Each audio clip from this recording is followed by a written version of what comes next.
नमस्कार विद्यार्थी मित्रांनो, स्वागत आहे तुमचं आपल्या जीडीसीए कॉलेज या चॅनलमध्ये.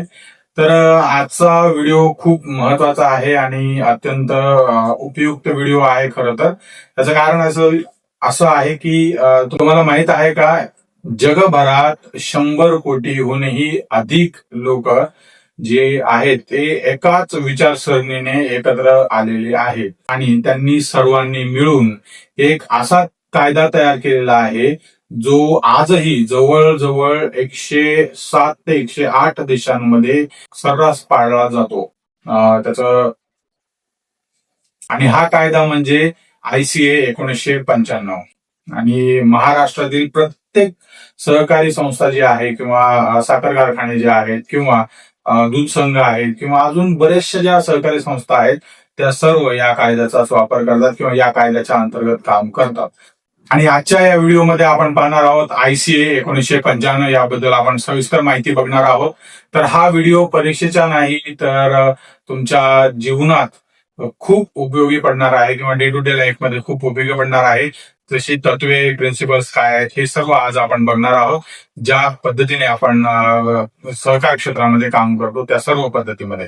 तर मग सुरू करूया. ध्येय नवीन समोर दिसतंय, बँकिंगचं स्वप्न पूर्ण होणार. जीडीसीए ची साथ जिंकायची ही वाट, यशाची गॅरंटी आता सुरुवात. जीडीसीए कॉलेज हो भविष्य उज्ज्वल, जीडीसीए कॉलेज मिळणार यश. सहकार आणि बँकिंग करिअर घडवा खास. जीडीसीए कॉलेज देते यशाचा विश्वास. याचा पहिला पार्ट जो आहे तो खूप अत्यंत महत्वाचा आहे, ज्यामध्ये ICA याचा फुल फॉर्म जो आहे तो असा होतो, इंटरनॅशनल कोऑपरेटिव्ह अलायन्सेस. आणि ही जी अलायन्स आहे ह्या अलायन्सचा खूप मोठा भाग किंवा मोठा रोल आहे सर्व कोऑपरेटिव्ह संस्थांना एकत्र करण्यासाठी. कारण ICA म्हणजे जसं मी सांगितलं, इंटरनॅशनल कोऑपरेटिव्ह अलायन्सेस म्हणजेच आंतरराष्ट्रीय सहकारी संघटना म्हणू शकतो आपण मराठीमध्ये. आणि जर आता याचं जर समजा सोप्या भाषेत जर आपण उदाहरण बघितलं किंवा जर सांगायचं म्हटलं तर जसं एका शाळेमध्ये जसा क्लास रिप्रेझेंटेटिव्ह असतो, CR किंवा मॉनिटर म्हणूया आपण त्याला, तो सर्व विद्यार्थ्यांचं प्रतिनिधित्व करतो किंवा सर्व विद्यार्थ्यांचा तो लीडर असतो. तर त्याच्या वतीने सर्व गोष्टी तो पुढे प्रेझेंट करत असतो. तसंच ही जी ICA आहे ही आपण असं म्हणू शकतो की सर्व सहकारी संस्थांची क्लास रिप्रेझेंटेटिव्ह आहे किंवा मॉनिटर आहे. सो त्या पद्धतीमध्ये आणि ती वेळोवेळी प्रत्येक ठिकाणी ज्या संस्थांना मार्गदर्शन करते. आणि ICA ही एक प्रायव्हेट किंवा सरकारी संस्था नाहीये, ही एक NGO आहे, म्हणजेच नॉन गव्हर्नमेंटल ऑर्गनायझेशन आहे आणि ही स्वतंत्र आहे. सो त्याच्यामुळे स्वायत्त या प्रणालीमध्ये काम करते. सर्व विचारसरणी, सर्व गोष्टी स्वतंत्र असतात. सरकारचा कुठल्याही पद्धतीमध्ये या ICA मध्ये इंटरफेअर नसतो. आणि ICAचं काम जे आहे ते खूप चांगलं आहे ऍक्च्युली. सर्व ज्या जगातील सर्व सहकारी चळवळी आहेत किंवा सहकारी संघटना आहेत त्या सर्वांना एकत्र आणणे, त्यांचं मार्गदर्शन करणे, त्यांना व्यवस्थित सर्व गोष्टीचं ज्ञान देणे किंवा जर गरज असेल तर ट्रेनिंग देणे आणि शिवाय त्यांचं संरक्षण करणे हा महत्वाचा त्याचा भाग आहे किंवा महत्वाचं कार्य म्हणू शकतो ICAचं आपण. आणि आज तुम्ही पाहायला तर साधारणपणे 107 देशांमधील 315हून अधिक ज्या सहकारी संस्था आहेत त्या रजिस्टर्ड आहेत ICA मध्ये. आणि हा खरोखरच एक मोठं आपण म्हणूया जागतिक कुटुंब म्हणूया आज आपण ICA ला. कारण जगाच्या सर्व सहकारी तत्वावर चालणाऱ्या संस्था तिथे रजिस्टर आहे. जसं अमूल सुद्धा त्याचं एक जागतिक उदाहरण म्हणूया आपण, कारण आनंद मिल्क युनियन लिमिटेड हे सहकारी तत्वावर चालणारी सगळ्यात मोठी जगातली संस्था आहे. मी वारंवार या अमूलचा उल्लेख करतोय. सो कारण तीच एकमेव जगातली सर्वात मोठी संस्था आहे. बाकी सर्व आहे पण तिचं नाव घेतलं ऍक्च्युली आपण, कारण ती आपल्या भारतातली आहे म्हणून. आपण ICAचा इतिहास किंवा त्याची स्थापना बघूया कशा प्रकारे झाली, त्याचं हिस्ट्री थोडक्यात आपण बघूया. तर ICAची साधारणपणे स्थापना जी 1895 ते साधारणपणे 1995 या दरम्यान ICAची स्थापना झाली. आणि ऍक्च्युअल 1995 मध्ये ICAचे काही प्रिन्सिपल्स समोर मांडले गेले, जे 6 होते पूर्वी, ते आपण बघणार आहोत पुढे. तर थोडा इतिहास आपण समजून घेऊया याचा, आयसीएचा थोडा इतिहास समजून घेऊया कशा प्रकारे आहे. कारण जर इतिहास माहीत नसेल तर आपण आपल्याला जे प्रेझेंट आहे किंवा आता जो वर्तमान काळ आहे तोही सहकारामधला कधी समजणार नाही. सो त्यामुळे इतिहास माहिती असणं गरजेचं आहे. जसं आपण मागील काही व्हिडिओमध्ये पाहिलं की 1844 मध्ये इंग्लंड येथे रॉचडेल मध्ये छोट्याशा शहरात राहणारी जी शेतकरी आहेत किंवा गरीब कामगार लोक आहेत त्या सर्वांनी एकत्र येऊन एक दुकान सुरू केलं. ऍक्च्युली त्या दुकानामध्ये सहकारी तत्वावर कामगार, म्हणजेच कसं की थोडक्यात जर आपण एक उदाहरण द्यायचं झालं तर गावाकडच्या पद्धतीमध्ये तुम्हाला जर समजा एक 10 शेतकरी आहेत एका गावामध्ये आणि त्यांना ट्रॅक्टर खरेदी करायचा आहे, तर एकटा व्यक्ती खरेदी करू शकत नाही. त्या अनुषंगाने त्या 10 जर व्यक्ती एकत्र येऊन त्यांनी खरेदी केला ट्रॅक्टर, तो सर्व लोक ते वापरू शकतात आणि सहकाराची भावना ठेवून ते एकमेकांना सहाय्य करू शकतात. आणि ज्यावेळेस त्यांचं परतफेड येते त्यावेळेस ते सर्व डिवाइड होऊन तो प्रत्येकाला एक जर समजा ईएमआय येत असेल 10,000 तर 1,000 रुपये प्रत्येकाला महिन्याकाठी ईएमआय येऊ शकतो. त्या पद्धतीने जेणेकरून काय होतं की खर्चही कमी होतो आणि भांडवलही जास्त लागत नाही अशा पद्धतीमध्ये. सो ती एक प्रणाली खूप चांगली आहे. तर आता जर समजा खेडेगावामध्ये जर याचा अवलंब केला किंवा वापर केला तर खूप चांगल्या पद्धतीने रिझल्ट मिळू शकतात. आता काय हल्ली सर्वच स्वतः ट्रॅक्टर वगैरे घेतात, पण तो भाग सेकंडरी सर्वच जण अफोर्ड करतात असं नाही. तर जे अफोर्ड नाही करत त्यांनी अशा पद्धतीचा जर वापर केला तर त्या गोष्टी शक्यतो स्वस्त होतात. कारण एकट्याने केलं तर ते ऑब्व्हियसली महाग गोष्ट वाटते आपल्याला आणि खूप चांगल्या पद्धतीने आपण म्हणजे जरी विचार केला घेण्याचा, पण ती विकत नाही घेऊ शकत काही कारणास्तव. सो त्याच्यामुळे म्हणजे महाग असते ना, कारण एकटा तो झेपू शकत नाही. सो त्याचमुळे अशाच या प्रणालीमुळे रॉचडेल येथे सर्व जवळपास 28 लोकांनी मिळून ही पहिली सहकारी चळवळ किंवा संस्था सुरू केली, ज्याचं मधून खूप चांगल्या प्रकारे त्यांना बेनिफिट्स मिळाले. मग 1895 साली म्हणजेच आजपासून साधारणपणे 130 वर्षापूर्वी आयसीएची स्थापना झाली, ज्यामध्ये आपण असं म्हणूया की या संस्थेने म्हणजे आयसीए या संस्थेने ठरवलं की जगातल्या जेवढ्या काही सहकारी संस्था आहेत त्या सर्व संस्थांसाठी एक सामान्य नियमावली लागून घेतली पाहिजे, म्हणजे त्यांना दिली पाहिजे. ऍक्च्युली काही नियम रूल्स घालून दिले पाहिजेत. 1895 सालची गोष्ट आहे. आणि साधारणपणे 100 वर्ष झाल्यानंतर, म्हणजेच तसं 100 वर्ष म्हणजे 1995 मध्ये 1895 सुरू झाली. 1995 मध्ये साधारणपणे 100 वर्ष झाल्यानंतर आयसीएने मँचेस्टर इंग्लंड येथे एक ऐतिहासिक परिषद बोलवली, ज्यामध्ये जवळपास 90 देशांमधून साधारणपणे एक 1200 ते 1300च्या आसपास प्रतिनिधी आले होते, ज्यांनी तिथे सर्व गोष्टी पाहिल्या आयसीए बद्दलच्या.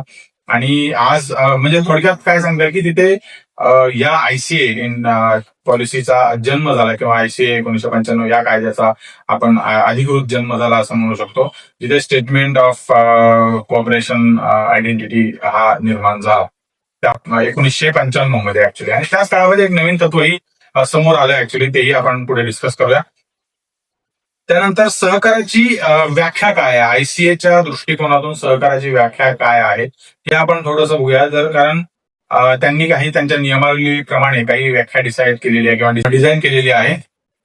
आयसीएच्या 1995चा जो प्रथम सहकारी संस्थेचा एक अधिकृत जागतिक कायदा म्हणू शकतो किंवा जागतिक व्याख्या दिली त्या काळामध्ये, तर ती व्याख्या कशी होती, एक सहकारी संस्था म्हणजे अशी स्वायत्त व्यक्ती समूहाची संघटना जी स्वइच्छेने एकत्र येऊन आपल्या समान आर्थिक, सामाजिक, सांस्कृतिक गरजा व आकांक्षा पूर्ण करण्यासाठी संयुक्त मालकी आणि लोकशाही नियंत्रणाखाली चालणारी किंवा या उद्यमांद्वारे काम करणारी संस्था म्हणजेच सहकारी संस्था. ही डेफिनेशन जी आहे ती आयसीए यांनी दिली होती. आयसीए कायद्याच्या अंतर्गत ही व्याख्या देण्यात आली. म्हणजे थोडक्यात काय, हे जरा थोडंसं कठीण वाटतं तुम्हाला समजायला, पण मराठी भाषेत सोप्या भाषेत जर सांगायचं झालं तर अनेक लोक मिळून किंवा व्यक्ती मिळून लोकांसाठी लोकांद्वारे चालवलेला व्यवसाय म्हणजेच सहकारी व्यवसाय थोडक्यात म्हणूया. आणि याचं उदाहरण जर समजा म्हटलं तर जसं की आपल्या गावामध्ये जे दूध संघ आहे, दूध डेऱ्या वगैरे असतात, या दूध डेऱ्यामध्ये शेतकरी जे असतो तो शेतकरी सर्व शेतकरी मिळून एका दूध संकलन केंद्राकडे आपलं दूध देतात आणि मिळून त्याचा फायदा घेतात. हाच एक सहकारी समूह आहे. त्यांना मिळून ज्याचं जास्त दूध त्याला जास्त फायदा, या पद्धतीमध्ये काम होतं ऍक्च्युली ते. तर ही जी संस्था आहे, दूध देणाऱ्या सर्व सहकारी संस्थेवरती किंवा सहकारी तत्वावरती चालतात. ICA ची 10 मूल्य आपण बघूया, व्हॅल्यूज आपण, कोर व्हॅल्यूज आपण आणि इथिकल व्हॅल्यूज, अशा पद्धतीमध्ये 10 व्हॅल्यूज आहेत ऍक्च्युली त्या. ICA 1995 मध्ये सहकारी संस्थांसाठी एकूण 10 मूल्य दिली आहेत. त्यांचं 2 गटामध्ये आपण विभाजणी केलेली आहे खरं तर. एक पहिला आहे कोर व्हॅल्यूज, दुसरे आहेत इथिकल व्हॅल्यूज म्हणजेच नैतिक मूल्य आपण म्हणूया. कोर व्हॅल्यू पहिल्या गटामध्ये, जसं कोर व्हॅल्यू म्हणजेच मूळ मूल्य आपण म्हणूया. या मूळ मूल्यामुळे म्हणजेच कोर व्हॅल्यूजमुळे सहकारी संस्था इतर ज्या संस्था आहेत त्यांच्यापेक्षा वेगळी ठरते. पहिलं जे आहे ते आहे सेल्फ हेल्प म्हणजेच स्वयंसहाय्यता. दुसरा जे आहे सेल्फ रिस्पॉन्सिबिलिटी म्हणजेच स्वयं जबाबदारी. तिसरा जो आहे तो डेमोक्रेसी म्हणजेच लोकशाही. चौथा आहे इक्वॅलिटी म्हणजेच समानता. पाचवा आहे इक्विटी म्हणजेच न्यायसम्मता. आणि सहावा आहे सॉलिडॅरिटी म्हणजेच एकजुटता. सो ही 6 कोर व्हॅल्यूज आहेत. आठ जो आहे तो आहे इथिकल व्हॅल्यूजचा म्हणजेच नैतिक मूल्य यांचा. नैतिक मूल्यामध्ये सदस्यांच्या वागणुकीसाठी म्हणजेच ऑनेस्टी म्हणू शकतो आपण त्याला, प्रामाणिकपणा, त्यानंतर ओपननेस, मोकळेपणा आपण म्हणूया त्याला, त्यानंतर सोशल रिस्पॉन्सिबिलिटीज म्हणजेच सामाजिक जबाबदारी, आणि केअरिंग फॉर अदर्स म्हणजेच काय, इतरांची काळजी घेणे. या पद्धतीमध्ये हे आहेत 4 नैतिक मूल्य.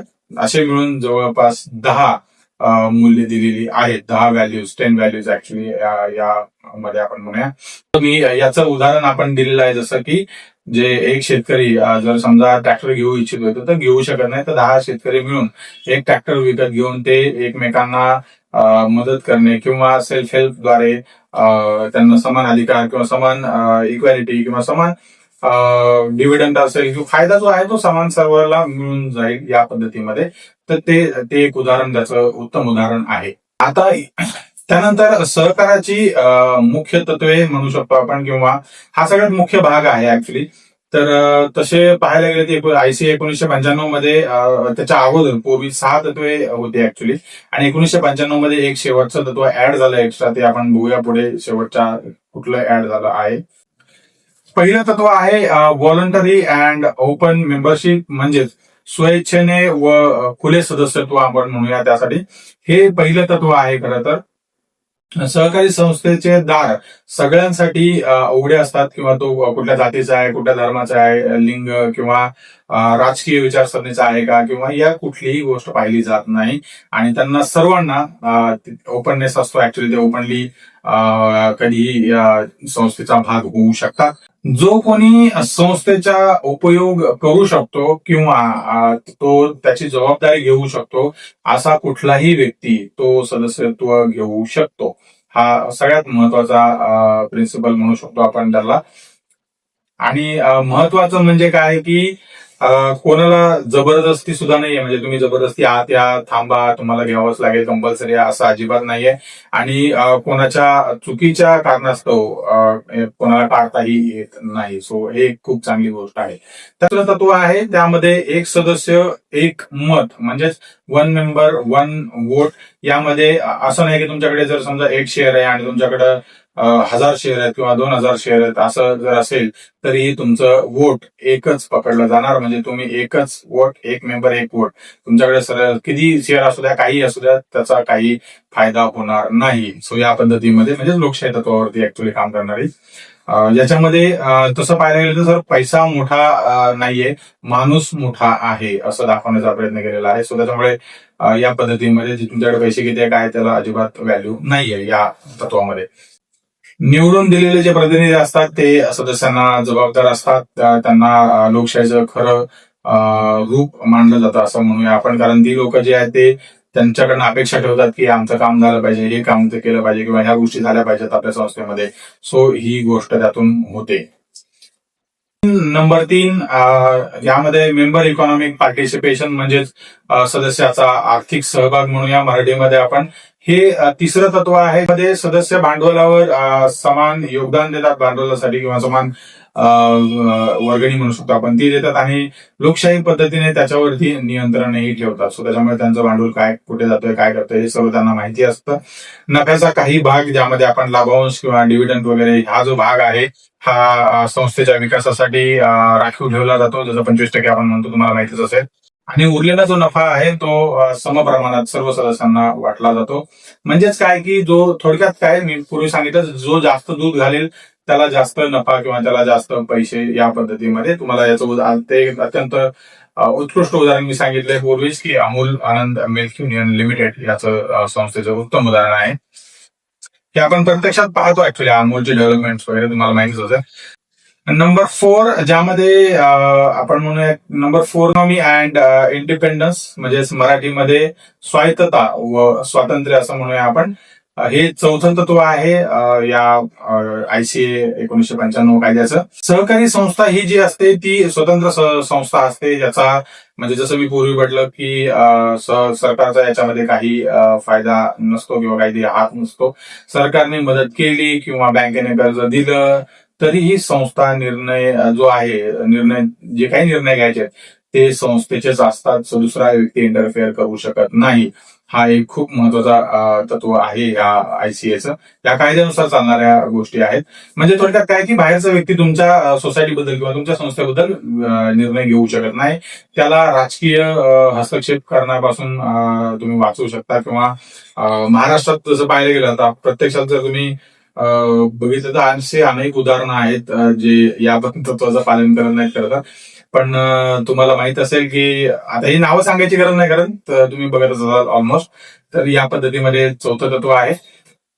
नंबर 5 जे आहे एज्युकेशन, ट्रेनिंग अँड इन्फॉर्मेशन, म्हणजेच काय शिक्षण, प्रशिक्षण आणि माहिती यामध्ये.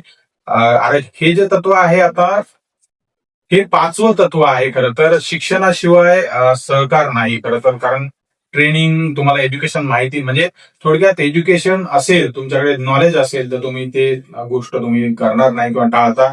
जसं आपण मिसमॅनेजमेंट, फ्रॉड्स वगैरे हे सर्व गोष्टी टाळता येतात. यामध्ये संस्थेच्या प्रत्येक सदस्याला, कर्मचाऱ्याला किंवा निवडून आलेला जो प्रतिनिधी आहे, तुम्ही जो निवडून देता किंवा ते ज्या लोकांना तुम्ही मेंबर्स जे आहेत किंवा अध्यक्ष वगैरे असतात त्यांना प्रशिक्षण घेणं बंधनकारक आहे. त्यांना माहिती असणं गरजेचं आहे ऍक्च्युली ह्या गोष्टी. आणि त्यानेच ते प्रशिक्षण घेऊन त्याने जे काही जनता आहे त्यांना याचे सहकार्याचे फायदे किंवा या संस्थेचे फायदे समजून सांगणं खूप गरजेचं आहे किंवा त्यांनी सांगितले पाहिजे अर्थातच ऍक्च्युली. म्हणजे थोडक्यात काय की शिकलेला सदस्य बरोबर मजबूत संस्था, थोडक्यात म्हणजे याचं उदाहरण, जर एखादा शिकलेला सुशिक्षित जर सदस्य असेल तर एकदम स्ट्रॉंग सहकारी संस्था बनते. आणि म्हणूनच हा व्हिडिओ बघणं तुमच्यासाठी खूप महत्वाचा आहे. कारण तुम्ही आता नेक्स्ट जो आहे तो नंबर 6 आहे कोऑपरेशन अमॉंग दी कोऑपरेटिव्ह, म्हणजेच मराठीमध्ये सहकारी संस्थांमधील सहकार. आता हे थोडंसं आवड जाऊ शकतं समजण्यासाठी, पण तरी तुम्हाला थोडंसं एक्सप्लेन करतो कशा प्रकारे आहे. ही सहकार म्हणजेच काय, थोडक्यात जेवढ्या काही सहकारी संस्था आहेत त्यामध्ये सुद्धा आतमध्ये सहकार ची भावना असणं गरजेचं आहे. थोडक्यात काय की एकट्याने काम करण्यापेक्षा सर्व मिळून आपण काम करू. सर्व जी म्हणजे आपण पूर्वी बघितलं एकीचे बळ या प्रकारामध्ये. तर हे तुम्ही एकत्र सर्वांनी मिळून काम केलं, एकमेकांसोबत काम केलं तर तुमची संस्था जी आहे ती खूप मोठ्या प्रमाणात मोठी होते. जसं उदाहरणार्थ घ्यायचं झालं तर गाव पातळीवरती काम केलं तुम्ही, त्यानंतर जिल्हा पातळीवर काम केलं, त्यानंतर राज्य पातळीवर काम झालं तुमचं, त्यानंतर तुम्ही राष्ट्र पातळीवरती मोठ्या लेवलला काम केलं, म्हणजेच देश पातळीवर म्हणू शकतो. आणि त्यानंतर तुमचं जागतिक किंवा आंतरराष्ट्रीय पातळीवरती काम करणं. आता याचं उत्तम उदाहरण आपण म्हटलं पुन्हा एकदा आपण अमूलचं उदाहरण देऊया, कारण अमूल जी संस्था आहे ती खेडेगावात चालू झालेली संस्था. अमूल म्हणजेच आनंद मिल्क युनियन लिमिटेड. अमूल ह्या संस्थेने गावातून पुढे शहरामध्ये आल्या.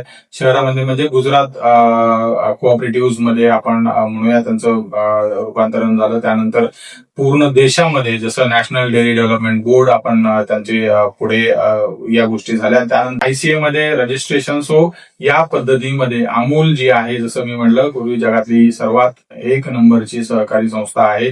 आणि ही एक मजबूत साखळी अशीच तयार होते खरं तर सहकाराची. म्हणजे एकमेकाचं जसं एकीचे बळ म्हटलं ना तुम्हाला, आपण ते एकटा मोठी मोळी तोडू शकत नाही. तर एकत्र 4-5 लोक एकत्र एका बाजूने 5-10 लोक, एका बाजूने 5-10 लोक मिळून ते मोळी तोडू शकतात. या पद्धतीमध्ये, तर सहकार याच तत्वावरती काम करतात आणि सगळीकडे आपण तेच बघतोय ना. कारण जर समजा बघा तुम्ही याच गोष्टीमध्ये तुम्ही बघा की तुम्हाला म्हणजे उदाहरण, अजून एक मोठं उदाहरण द्यायचं असेल तर याच एकीचं बळ किंवा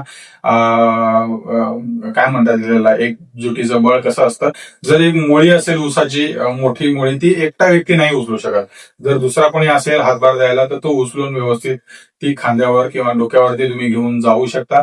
ऊसाचं नाही, कुठलीही गोष्ट असते, तुमच्याकडे पाठीवरती कुठलं ओझं असेल, काही असेल, तर तुम्ही कुठलीही गोष्ट तुम्ही एकत्र पद्धतीने केली किंवा एकमेकांच्या सोबत केली तर ती तुम्ही व्यवस्थितपणे आणि लवकर करू शकता ऍक्च्युली त्या पद्धतीमध्ये. सो साखळी मजबूत होते याने या पद्धतीमध्ये. सो असं याचा अर्थ आहे खरं तर, म्हणजेच कोऑपरेशन अमॉंग्स दी कोऑपरेटिव्ह. खूप महत्वाचा पॉईंट आहे हा आणि हे खूप महत्वाचं तत्व आहे. शेवटचं तत्व जसं मी म्हटलं की एक सत्व जे आहे ते ICA ने 1995 मध्ये ज्यावेळेस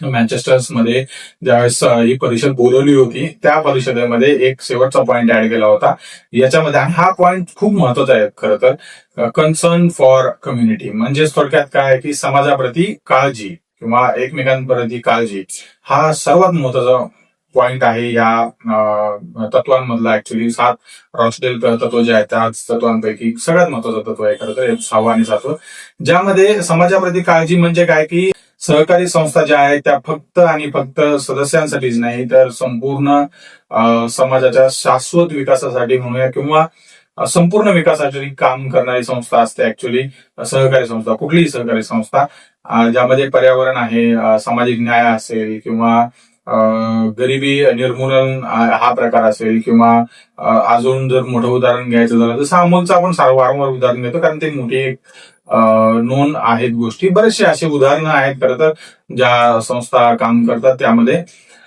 या सगळ्यांवर लक्ष देणे हे सहकाराचं कर्तव्य आहे. सहकार म्हणजेच ICAचं कर्तव्य आहे.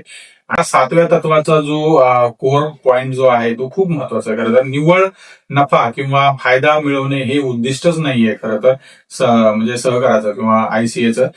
याचं उद्दिष्ट, मेन उद्दिष्ट हे आहे की समाज व्यवस्थित घडवणे किंवा त्यांचं समाज प्रॉपर नॉलेजेबल झाला पाहिजे, प्रत्येकाला ज्ञान मिळालं पाहिजे.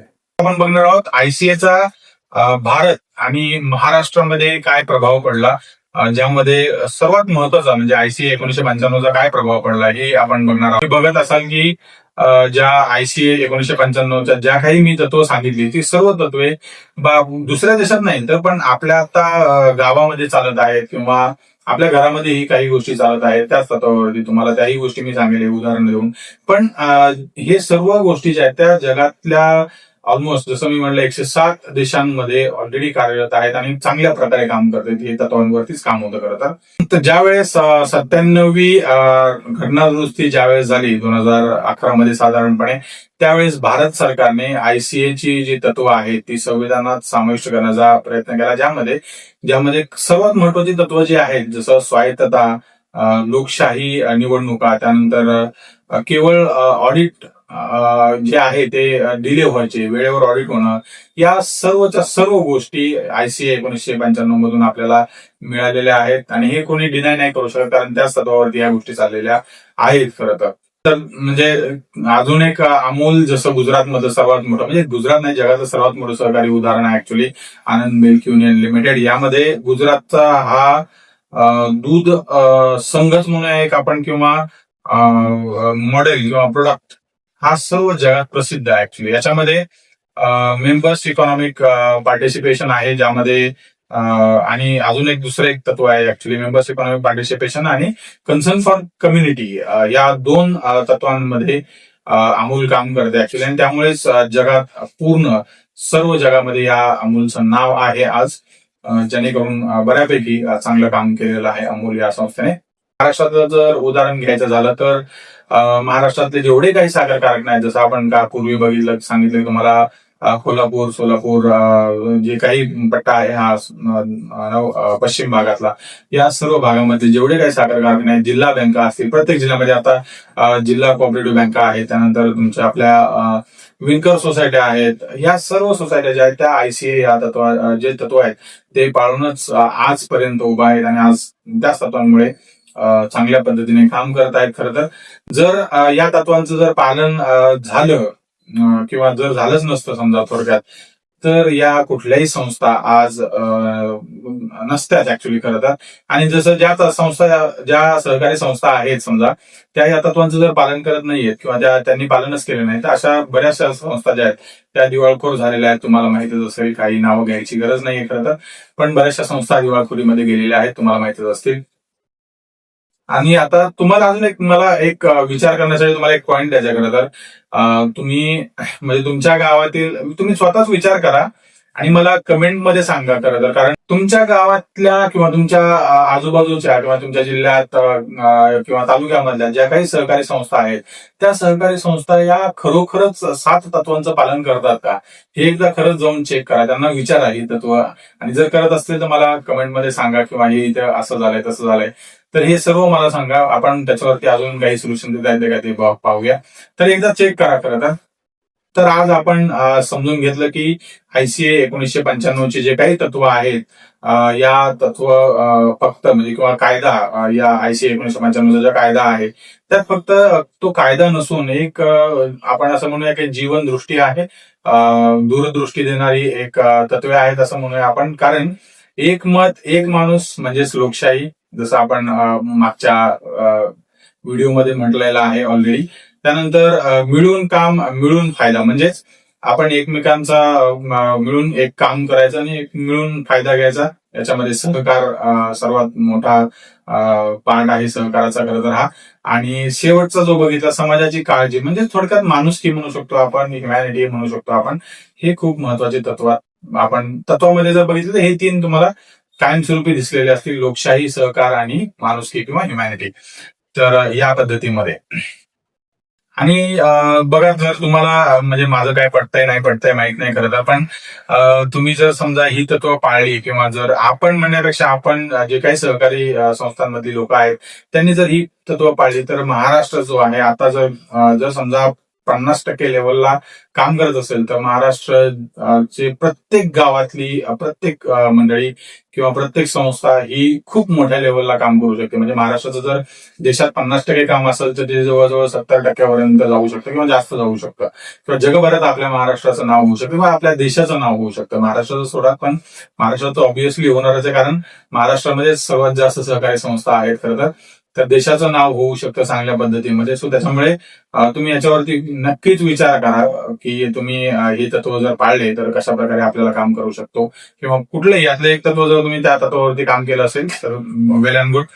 जर हा तुम्हाला व्हिडिओ आवडला असेल आणि उपयुक्त वाटत असेल तर व्हिडिओ लाईक करा, शेअर करा, कमेंट करा तुमचे सजेशन्स, आणि आपल्या गरजू विद्यार्थ्यांपर्यंत शेअर करा हा व्हिडिओ नक्कीच. कारण ज्यांना GDC ची परीक्षा द्यायची आहे त्यांच्यासाठी खूप महत्वाचं आहे. ICA चे तत्व जे आहेत, 7 तत्वे विचारले जातात, त्याबद्दल टिपा लिहा जर विचारलं तर ते तुम्हाला आलं पाहिजे. सो हे लक्षात ठेवा. साधारणपणे सिंपल गोष्ट आहे, जास्त काही किचकट नाहीये. थोडं जरी लक्षात ठेवलं आणि त्याचे सेंटेन्स तयार करून लिहिले तुम्ही, परीक्षेत चांगले मार्क्स मिळू शकतात. फक्त पॉइंट्स लिहा, मुद्देसूद लिहा, खूप महत्वाची गोष्ट आहे. मी वारंवार सांगतो ही गोष्ट, लिहिण्याची प्रॅक्टिस करा, सराव करा, जेणेकरून तुम्हाला या गोष्टीमधले मार्क्स मिळून जातील. तर भेटूया पुढील व्हिडिओमध्ये अधिक माहितीसह नवीन विषयाबद्दल. तोपर्यंत नमस्कार.